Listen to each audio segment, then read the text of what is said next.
Ça veut dire quoi, foirer sa partie de jeu de rôle? Je fais régulièrement jouer des débutants et sur certains scénarios qui sont spécialement conçus pour ces derniers, il arrive que leur personnage meure.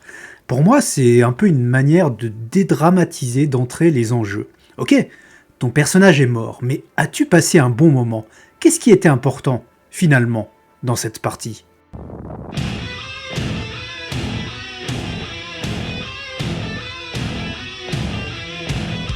Je ne sais pas vous, mais moi, je note soigneusement dans un fichier Excel chacune de mes parties de jeu de rôle, que ce soit moi qui l'ai proposé ou une autre personne. La date, le jeu, le scénario, l'ambiance, les participants, et je note aussi mon ressenti sur cette partie, les points forts, les améliorations potentielles, les partenaires de jeu géniaux que je préfère ne plus revoir.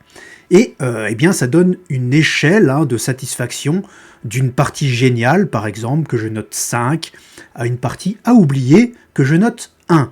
Et depuis ma reprise du jeu de rôle il y a à peu près 2 ans, sur 109 parties, j'ai comptabilisé tout à l'heure, eh bien, je n'en ai noté qu'une seule, 1. C'est la seule partie que je considère comme foirée. Mais qu'est-ce que ça veut dire au juste foirer sa partie de jeu de rôle ? Des joueurs débutants ou des joueurs qui peuvent venir du jeu vidéo ou encore du wargame ont souvent une idée en tête en participant à un jeu de rôle. Il faut gagner la partie.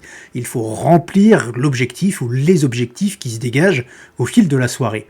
Et par conséquent, ne pas gagner, c'est-à-dire rater l'objectif du scénario proposé, que ce soit sauver le monde, tuer un méchant dragon, retrouver un artefact perdu, ou simplement survivre à une pandémie, eh bien, c'est rater la partie. Alors oui, c'est une manière de pratiquer le jeu de rôle, une manière que j'ai d'ailleurs poncée étant adolescent. Il fallait arriver au bout du donjon, il fallait repousser l'invasion, il fallait désamorcer la bombe, et tout ceci en tirant parti des caractéristiques de son personnage. On est dans du ludisme pur, de la résolution d'énigmes, des mécaniques de jeu qui favorisent les lancers de dés plutôt que l'interprétation de son personnage. Alors on peut très bien s'amuser de la sorte, mais on peut aussi évoluer et s'intéresser au mot « rôle » dans « jeu de rôle ». Et ce faisant, on déplace le curseur sur l'échelle partie gagnée, partie perdue. Lorsqu'on aborde le jeu de rôle ainsi, le plaisir ressenti est indépendant du fait de réussir le challenge proposé par l'histoire. Ce challenge devient même parfois totalement secondaire. Alors un exemple, j'ai fait jouer mon one-shot Titanic à un funeste destin 11 fois. Jusqu'à présent. Et mes notes sur ces sessions vont de 3 à 5. Une seule session a été notée 5.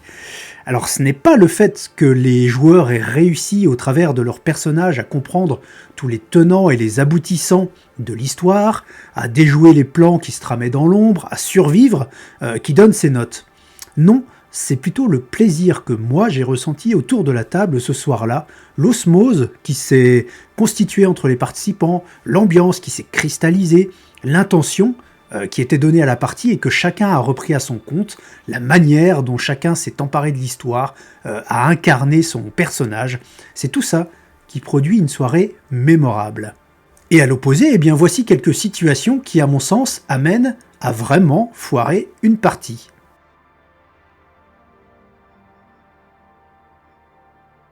L'ambiance ne prend pas.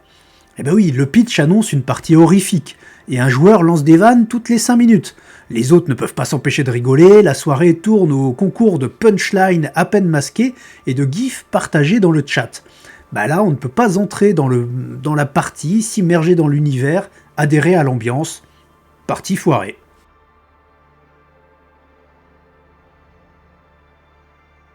Le scénario est confus ou bancal. Une intrigue mal construite, des motivations pas très claires, des incohérences, des temps morts longs comme un jour de pluie, puis un déferlement de violence pendant 20 minutes, et de nouveau du remplissage. Les joueurs ne savent pas vraiment quoi faire, ou alors ils ne comprennent pas bien les enjeux. On se désintéresse de l'histoire, on s'ennuie, on regarde son téléphone du coin de l'œil. Partie foirée.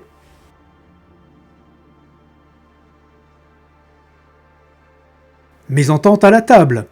Un des participants monopolise la parole, qu'il soit MJ ou joueur d'ailleurs, les participants ne respectent pas les temps de parole les uns des autres, un joueur reste complètement en retrait, un joueur au contraire veut que son personnage brille de mille feux, un joueur reporte une rancune personnelle sur les personnages.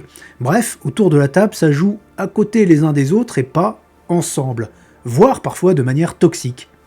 Partie foirée.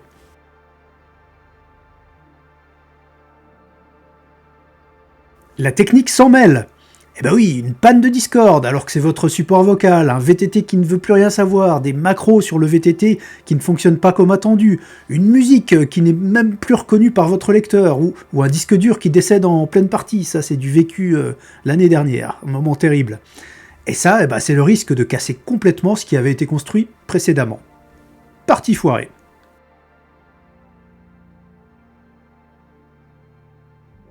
Le moment n'est pas le bon. Alors une mauvaise nouvelle au boulot, un enfant malade, une chaleur étouffante alors que vous vivez sous les toits, un mal de crâne persistant, des insomnies. On vit tous des moments peu agréables qui font que quoi que ce soit qu'on entreprenne, de toute façon ça ne va pas aller. Dommage parce que dans d'autres circonstances, la soirée aurait probablement été bonne. Partie foirée.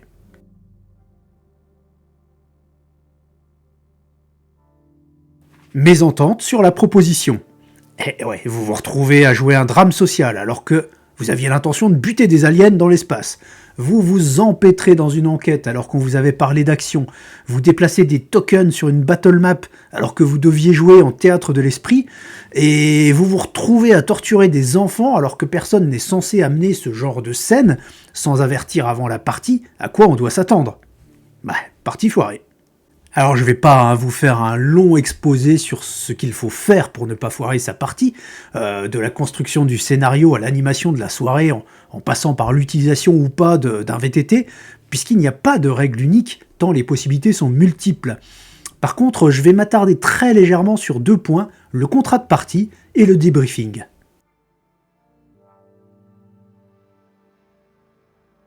Avec le contrat de partie, celui qui initie la partie, généralement le maître de jeu pose les bases de ce qu'il propose et de ce qu'il attend. Et ce « et », il est vraiment important.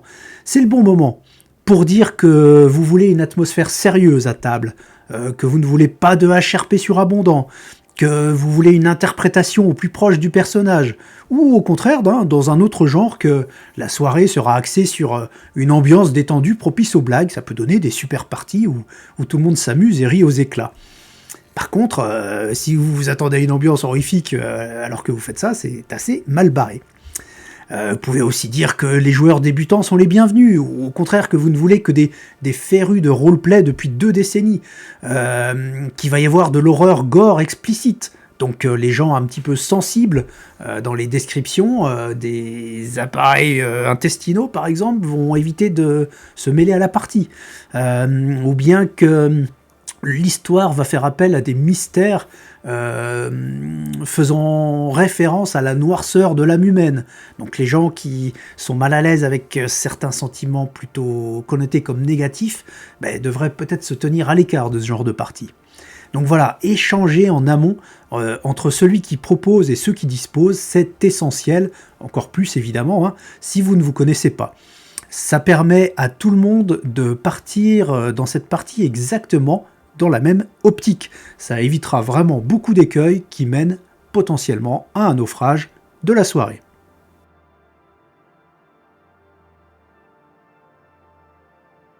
Et puis après la partie, faites un vrai débriefing, pas juste un « ouais, c'était super, allez, bonne nuit », avant de filer sur votre MMORPG favori.